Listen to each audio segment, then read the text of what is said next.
Flashback is a seminal 1992 action title with very little user interface and a cinematic focus. It has gorgeous animated cutscenes and lovely, smooth, rotoscoped character sprites. It is often confused for a sequel to 1991's Another World, due to a similar focus, but Another World features a complete lack of UI, and its characters are animated through manipulation of flat polygons, instead of being hand-drawn sprites.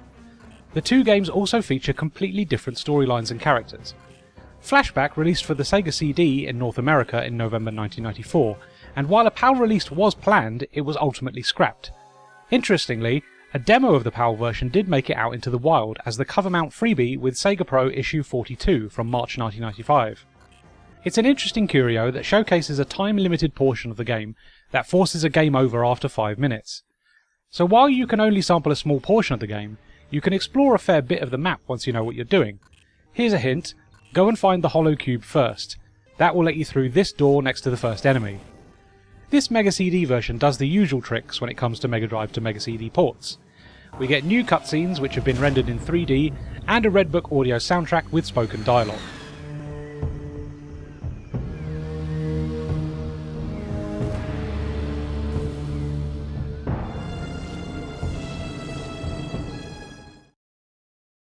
I need a fully charged magnetic cartridge.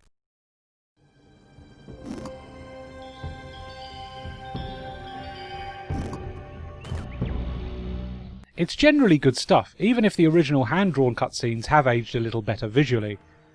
The transitions between screens also suffer from the Mega CD's single-speed disk drive, and now take a lot longer to load. This is the real downside to this port, as it does have a habit of killing the game's pace.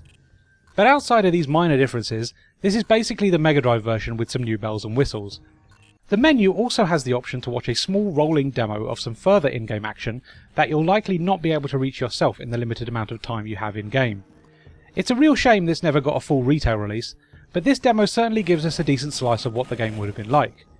If you need a bit of a flashback fix, then the Mega Drive version is still probably the best way to play it on a Sega system, but obviously if you want the full compact disc experience, then track down a copy of the North American Sega CD version.